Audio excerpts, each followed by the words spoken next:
À l'entrevue avec l'entraîneur-chef du Cool FM, Dominique Lapensée, suite à la victoire du Cool FM de 3-2 contre les Éperviers de Sorel en tir de barrage. Dominique, premièrement, tes impressions sur le match de ce soir?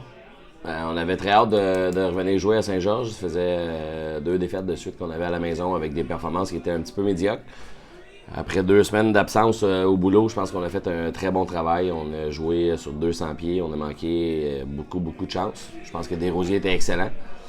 Je pense qu'on est très satisfait d'avoir ramassé 2 points ce soir, même si on donne un point sur Sorel. On a ramassé 2 points, c'est ça qui est important pour nous. C'est ça qu'on visait une fin de semaine plus proche de parfaite. Fait qu'avec la victoire de ce soir, c'est excellent pour nous. Ce soir, c'était le retour au jeu de Kevin Cloutier. Comment tu as trouvé son travail? C'est sûr qu'il a marqué un but, mais dans l'ensemble, comment tu as aimé son jeu? Kevin, c'est un gars qui va jouer sur 200 pieds, c'est un guerrier. Puis tu sais, c'est sûr que la façon qu'il joue, ça nous manquait depuis un certain temps.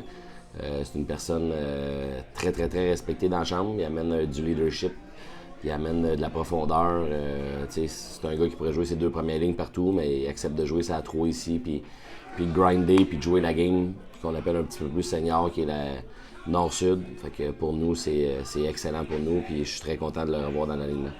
Petite question comme ça, on va souvent en tir de barrage, on est souvent habitué de voir un peu Hudon, Lagarde, Lacroix, Verret.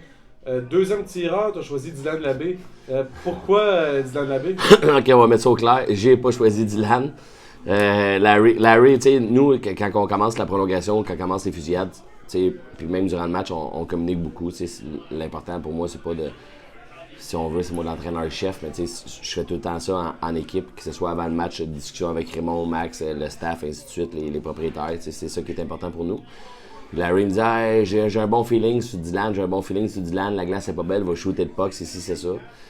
J'hésitais, puis finalement, j'ai dit ok, c'est bon, go, on y va avec, puis finalement, il a la main chanceuse, c'est correct, je suis super content. Dylan, je pense qu'avant les fêtes, il était un petit peu malade. On l'a vu ce soir, je pense qu'un Dylan est un petit peu plus en forme, un petit peu plus sûr de lui avec la rondelle. Il a été excellent.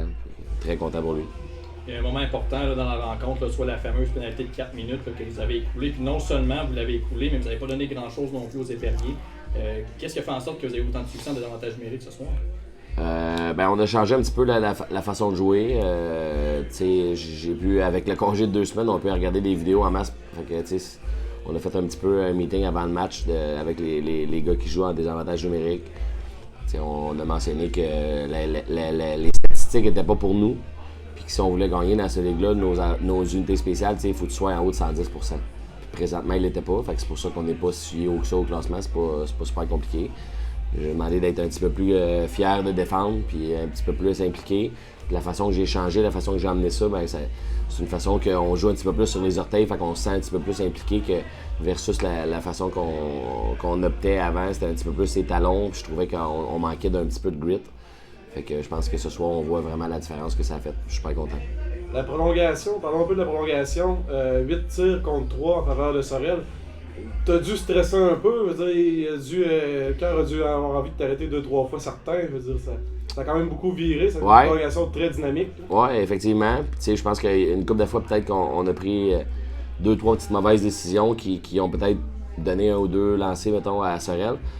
Des victoires comme ça où que tout le monde participe, c'est ça qu'on veut, c'est ça on carbure à ça, d'avoir des victoires où on a 20 gars qui participent. Raph, ce soir, il a participé très fort, mettons, pour ramasser 2 points. Fait que je suis super content en général. Tout le monde, je l'ai dit dans la chambre, que tu fasses 2 chiffres, que tu en fasses 10, que tu en fasses 35. L'important, c'est que tu laisses une carte de visite à toutes les fois que tu embarques sur la glace. C'est ça qu'on a fait ce soir. Fait on parle beaucoup du 60 minutes. Ce soir, ça a été 65, mais c'était parfait comme ça. Demain, on va à Rivière-du-Loup pour affronter les 3L. On dirait que c'est souvent des matchs un peu bizarres à Rivière-du-Loup, beaucoup de buts des fois aucun but. Pourquoi tu t'attends un peu comme match demain?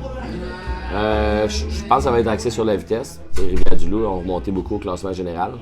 Je pense qu'il va falloir se tenir loin du banc de punition. Ils sont quand même très bons en avantage numérique cette saison. Fait que ça va être axé beaucoup sur la vitesse avec la grande glace. Puis on va être prêt à faire feu demain.